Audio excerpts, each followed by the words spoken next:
Copom aumentou a Selic em 1,5 ponto percentual e agora nossa taxa básica de juros se encontra em 10,75% ao ano, maior patamar desde 2017. E aí, finalmente voltamos aos juros de 2 dígitos. Nesse vídeo eu pretendo explicar aí um pouco mais sobre isso, né? Qual é o impacto e quais as expectativas futuras para a taxa Selic e o que isso traz na nossa economia.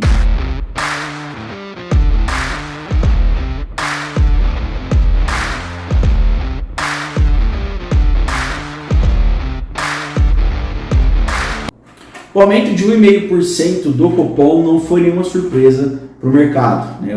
Os próprios dirigentes do comitê já haviam anunciado isso na última ata, que aumentaria muito provavelmente 1,5% nesta reunião.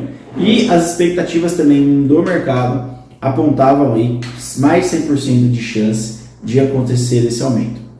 Agora nós precisamos ver aí quais são as expectativas futuras e o que isso vai impactar não só nos investimentos, mas na economia real. A ata oficial desta reunião só sai na próxima semana, mas nós podemos utilizar aí dois indicadores, que é o Boletim Focus e as taxas de DI futuro. O Boletim Focus, para quem não sabe, é um boletim aí, é um relatório que o Banco Central solta toda segunda-feira no seu site. Ele contempla ali opiniões e expectativas de diversos analistas do mercado e que traça ali uma mediana com valores para IPCA, para PIB, para Selic e para câmbio. Então, toda segunda-feira, essas previsões elas podem ser revistas. E é o que nós temos aí, se a gente comparar o primeiro relatório desse ano para o dessa semana, tanto para o IPCA quanto para a taxa Selic. Então, o IPCA era esperado pelo mercado há 4 semanas 5,03 para o ano 2022. Em contrapartida, a Selic 11,5. Nessa última semana, o IPCA esperado já saltou para 5,38, enquanto a Selic saltou para 11,75. Ou seja, como sabemos, a Selic ela é um instrumento de política monetária, onde o Banco Central ali, ele pode decidir atuar de forma expansionista ou contracionista. Contracionista, como está fazendo agora, é tentar conter o avanço da inflação, tentar controlar essa inflação, aumentando a taxa de juros e com isso reduzindo ali, desestimulando as pessoas a tomar o crédito. Em consequência, você acaba reduzindo a atividade econômica, né? As pessoas gastam menos e é isso aí, você tem de diminuir os preços. E o IPCA, que nada mais é como um composto de preços ali verificados no mercado, também tendem a baixar. Então, se a expectativa do IPCA subiu, a Selic também está subindo ali junto, porque o mercado ali, os economistas acreditam que o Banco Central precisará elevar ainda mais a Selic para conter essa inflação, porque ela continua subindo, mesmo com o Banco Central ali já trabalhando com uma taxa aí bem alta, né? Uma taxa que eles já consideram contracionistas acima do neutro. Vale lembrar que o Comitê Monetário Nacional estipula uma meta para o IPCA todo ano, com direito a um teto e um piso. Nesse caso, a meta para 2022 é 3,5%, com um teto de 1,5% para cima, 5%, ou 1,5% para baixo, 2%. Então, se olharmos, a expectativa do Boletim Focus já está acima da meta. E tem muita gente aí, tem muita casa, já colocando uma inflação ali acima de 12% para 2022. Um outro termômetro importante são os juros DI futuro. São contratos de juros negociados em bolsa ali, onde as pessoas, né, os operadores compram e vendem todo dia. Isso ali você tem o resultado para diferentes vencimentos, desde o mais curto aí, para fevereiro, março de 2022, até 2032. Não são esses, em teoria, contratos, esse indicador, que induz o Banco Central a aumentar ou reduzir a Selic, mas são termômetros para ver o que o mercado está disposto a pagar. Termômetro importante até mesmo quando o governo vai emitir dívidas ali para financiar as suas despesas, né? Porque não adianta nada, você tem uma média de DI ali pagando, por exemplo, um juros de 11% em 2030, não adianta o governo querer emitir uma dívida pagando 8%, porque isso não vai ter adesão. Então, a partir disso aí, o governo ali, ele consegue também balizar preço, né, a taxa de juros que irá pagar para suas dívidas. Se a gente pegar o que a curva de juros nos diz, ela está bem estressada no curto prazo. É também importante se entender que normalmente os contratos de vencimento mais curto, eles são menores do que os contratos de vencimento mais longo. Isso por quê? Porque o custo da liquidez, ou seja, se você vai emprestar um dinheiro um tempo maior, você espera que você seja melhor remunerado por esse tempo ali que você vai ficar com o dinheiro bloqueado. Se é um tempo menor, 1 ano, 2 anos, você está líquido novamente 1 ano, você pode pegar um outro título, você pode emprestar o dinheiro novamente, então você tem uma taxa menor. No caso atual, nós temos uma inversão na curva de juros e eu até vou explicar ali o que isso pode nos indicar. Se a gente pegar os vencimentos mais curtos, inclusive no ano 2022, nós temos ali já um apontamento para uma taxa de juros de 12,20% ali nos últimos contratos ali para dezembro. Depois ela vai abaixando ali, nós temos já em 2024 esses juros voltando para 11%. Então assim, ele está um pouco diferente ainda do que o foco está mudando. Mas isso aqui ela é uma média de negociações diariamente. Isso conforme o tempo for passando, ela vai se equalizando. E agora o mais importante desse vídeo, o que o aumento da Selic ou a diminuição, o que a curva de juros, ela invertida ou não, nos indica, o que isso impacta no PIB, o que isso impacta na economia, o que isso impacta no nosso investimento. Bom, todo mundo fala e todo mundo sabe, pelo menos aqueles que entendem um pouco de mercado, é que quando a taxa Selic aumenta, os investimentos de renda fixa também aumentam. Por quê? Eles são indexados à Selic, seja direta ou indiretamente. Então, conforme a taxa básica de juros aumenta, esses investimentos também pagarão melhor. E um outro mantra que todo mundo diz é que juros para cima, bolsa para baixo. O dólar também, em teoria. Mas ninguém sabe explicar por quê.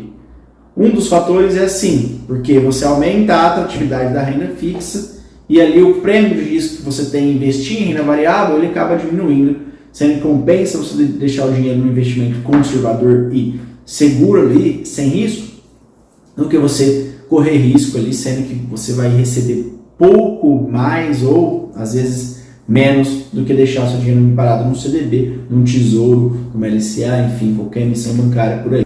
Esse é o motivo básico que todo mundo fala e todo mundo sabe, o mantra do mercado, mas vamos entender um pouco mais a fundo essa questão de juros e bolsa, economia, tá? Primeiro que assim, quando você aumenta a taxa Selic, consequentemente você está aumentando os juros do tomador de crédito, né? Por isso que ela é uma política contracionista.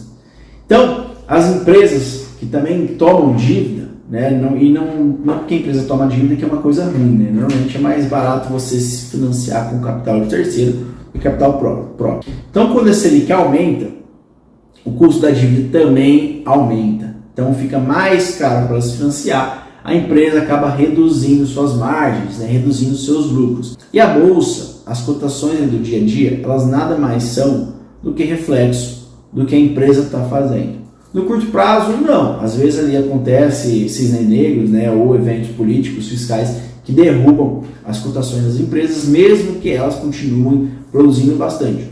Mas no longo prazo, o preço de tela da cotação da ação e o valor que a empresa gera, eles tendem a convergir e ali o que a gente chama de preço justo.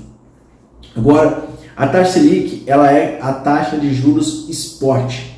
Tá? E ela não tem tanta importância quando a gente olha para custo de capital, porque quando você toma uma dívida, você toma ali ela a 5, a 10, a 15, 20 anos. São taxas ali, são financiamentos mais longos. Então a gente olha para a curva de juros, a curva ali que importa realmente, né, no custo de capital. E a taxa de juros, ela é muito utilizada também para você calcular ali um preço justo de uma ação, né? São fórmulas de valuation bem complexas, mas ela impacta negativamente, né? Então, para cada um ponto percentual que sobe a taxa de juros, ali você tem que reduzir ele de 10 a 15% no valor, no preço-alvo, no preço justo de uma ação. Então, imagina, uma ação ali que ela era calculada, um preço justo de R$40, onde Selic a 8, quando esse juros aumenta para 10, você está reduzindo ali bastante o preço dela. Então isso que impacta. Mas as taxas longas, não as curtas. Tanto que, se a gente olhar para a taxa longa, que ela está dando uma explosão de 12 e depois ela volta ali a se normalizar, ela vai baixando e vai fletando, né? Vai ficando reta. E isso ali que as empresas, ali, isso que os analistas e os bancos, as instituições olham para calcular o valuation de uma empresa. O outro impacto que a Selic tem é no PIB, é na economia, né? Por isso que eu costumo dizer aí que eu acho errado, eu acho equivocado a forma como o Banco Central está agindo. Ele errou ali a baixar a Selic para 2%, uma taxa de juros totalmente fora da nossa realidade, né, do país igual ao Brasil, e de repente ele subiu demais. Né? Como você esticar um elástico, você estica muito, né, uma mola ali, a hora que ela volta, o estralo ela é muito maior, né, o rebote é muito maior. Então abaixou demais, ele criou um cenário, ele criou um ambiente extremamente expansionista.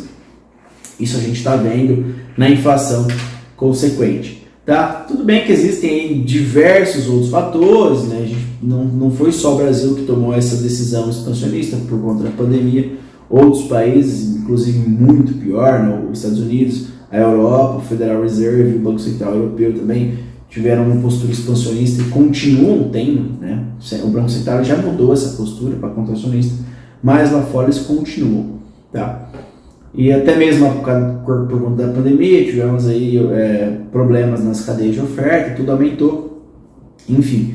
Mas muito disso é culpa da taxa Selic ter ido para 2% e assim ficado por alguns meses.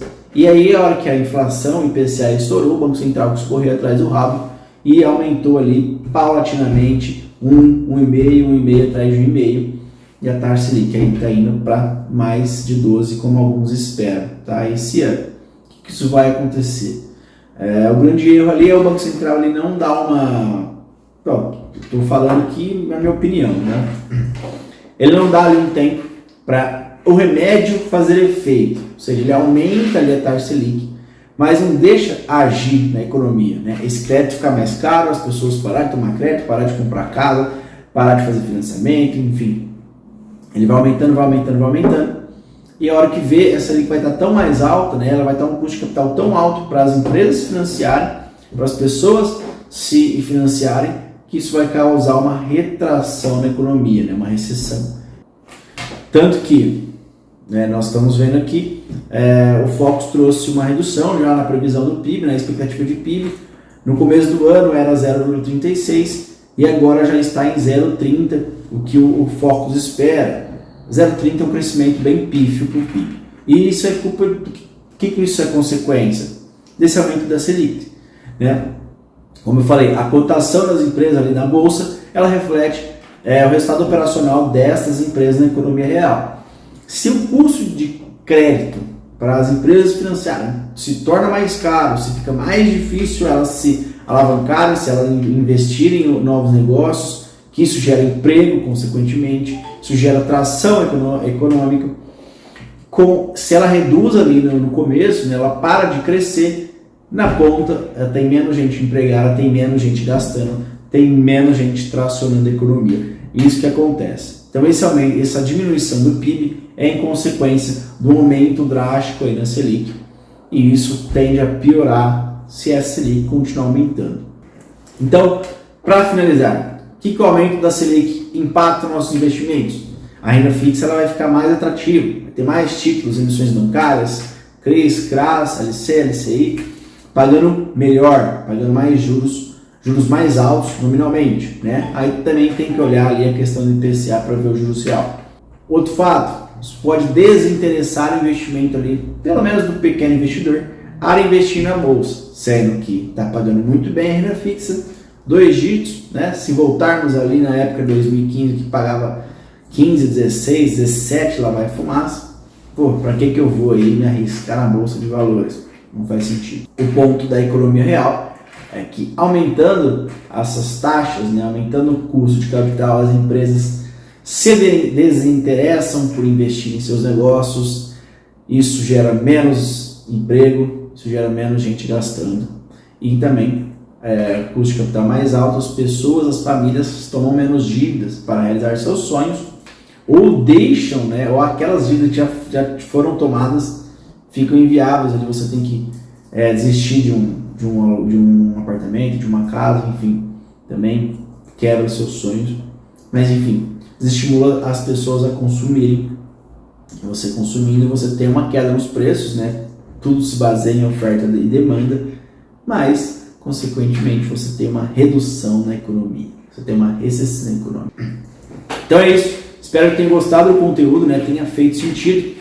Tentei trazer uma abordagem um pouco diferente do que é corriqueiro aí, né? A gente vê no YouTube toda a decisão de Copom, tem milhares de vídeos, né? O pessoal fazendo carão e postando sobre o que impacta nos investimentos.